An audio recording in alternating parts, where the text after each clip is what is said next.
we're really delighted to have the Arianne Hinds, Dr. Arianne Hinds. She is the chairman and board of IDEA.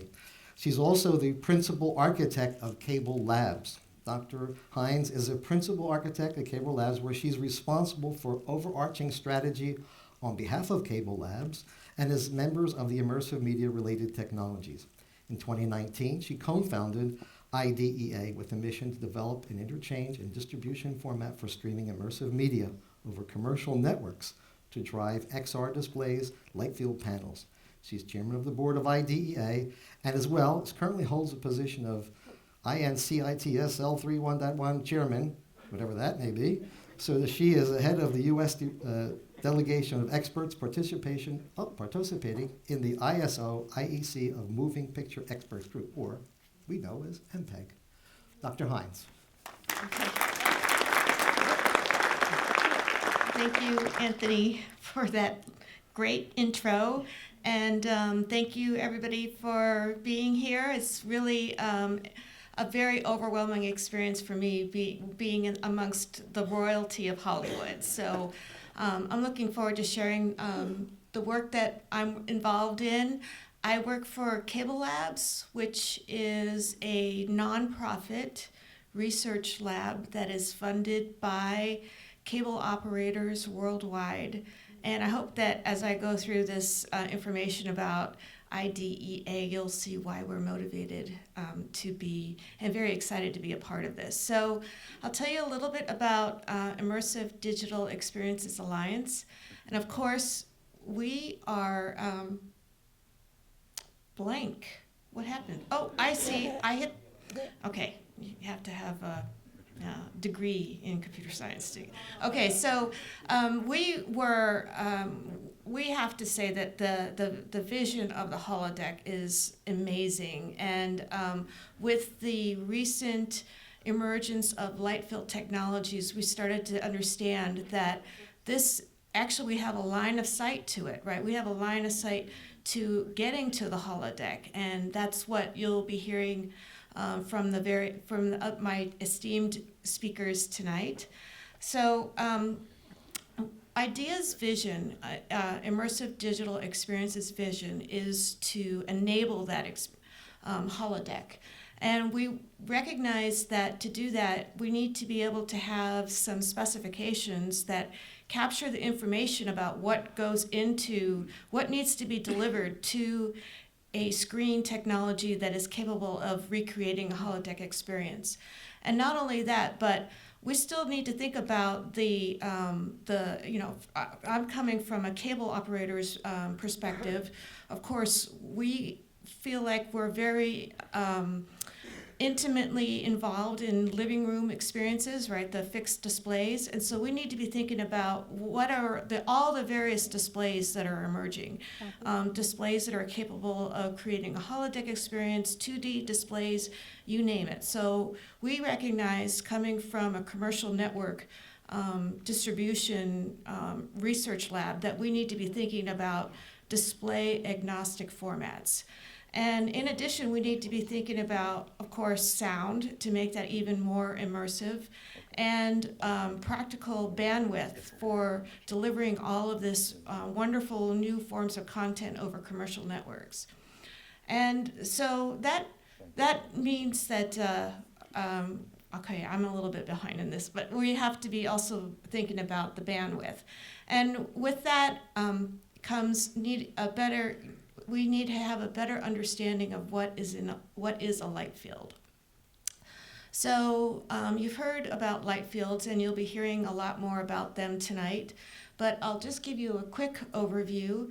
It is a light field is actually modeled by a mathematical function that describes the flow of light in a volume. And this function here, of course, is called the Plenoptic Function, and I've got it here shown at the very top. And so we want to capture information about the flow of light from every direction across all the various wavelengths and across time. And we also, in order to recreate a light field, you need a lot more information about the surface properties of the objects that are being impinged by the rays of light.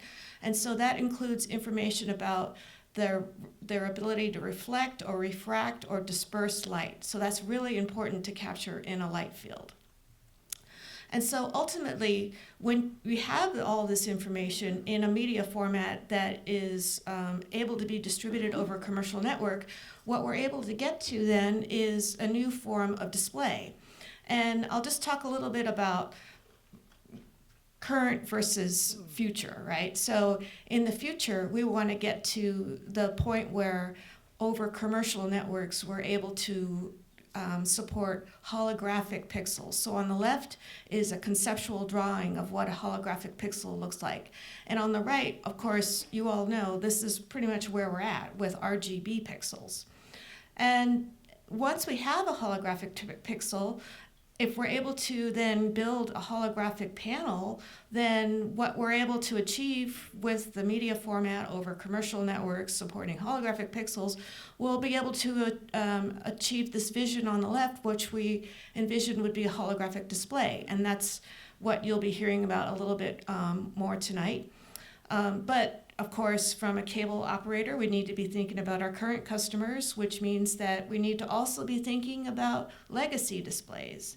So ultimately, this is why we why the cable industry, but we don't want to limit it to just the cable industry. But the cable industry is certainly very interested in this idea, Immersive Digital Experiences Alliance, in building specifications and media formats and network APIs that are able to deliver this rich form of content. So our approach, we call it a display agnostic approach. It starts with a format that we call immersive technology media format.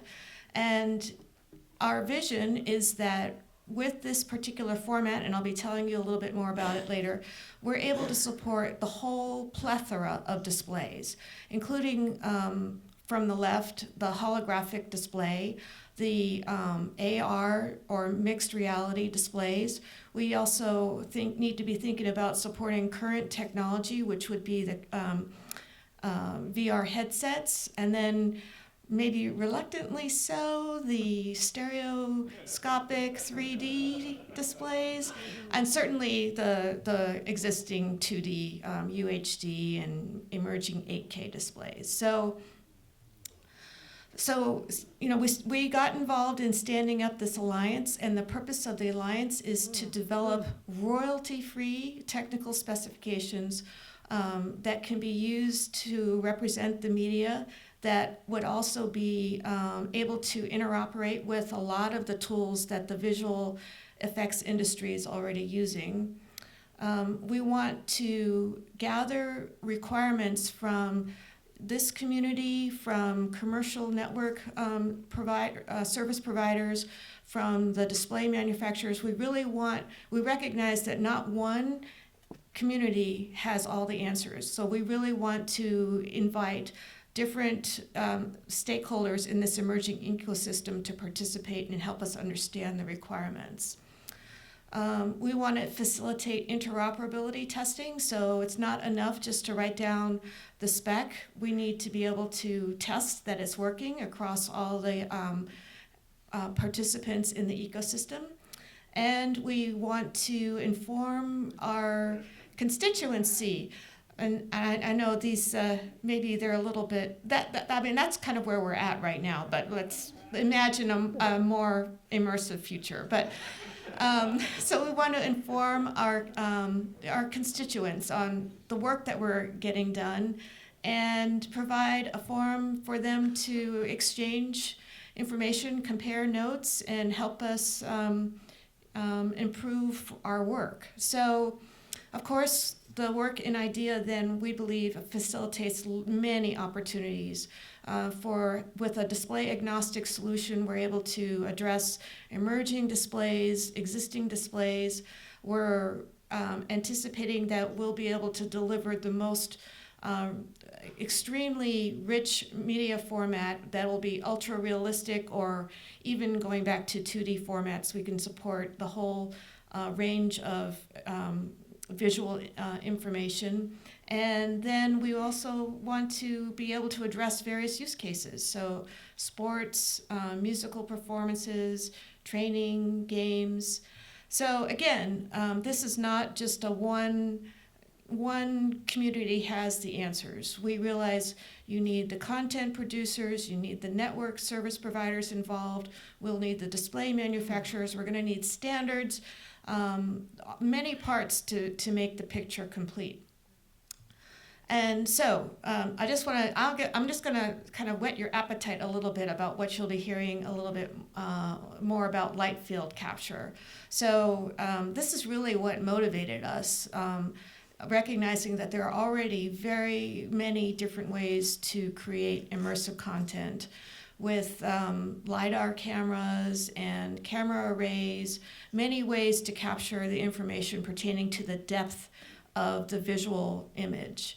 And also many ways to represent that information, RGB plus depth, volumetric information, and light fields. So just a little bit to show you, just to let you, see that these are real systems that are already in use. So the ecosystem is definitely emerging.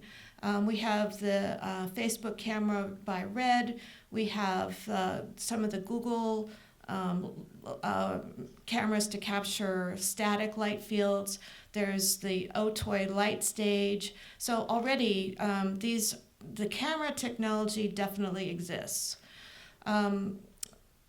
But okay, so I know Anthony mentioned that I'm heavily involved in MPEG, the Moving Picture Experts Group, and as you all know, they've been very influential in delivering video experiences. But what I want to share with you is that that's not enough.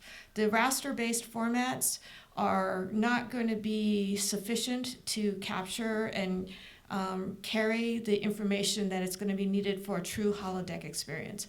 And part of the reason is because with MPEG, for example, all of the information that is compressed and then recreated after in the decoder, all the tools that they use to measure the efficiency of those methods and the robustness of those methods are based on comparing the reconstructed image with a ground truth. And what's really important to understand about that is with a light field, there is no ground truth. There's no ground truth for a volume of light. And so there's many other deficiencies in the raster-based approaches. So this is one of the motivating factors for standing up IDEA. So the message, raster-based technologies are not enough. Okay, so with this understanding that we need to be robust and think about all the various ways that light fields and depth and even CGI methods are used to create content. Again, we need a format that is able to capture all that information, and we need it to be able to be distributed over a commercial network to complete the picture.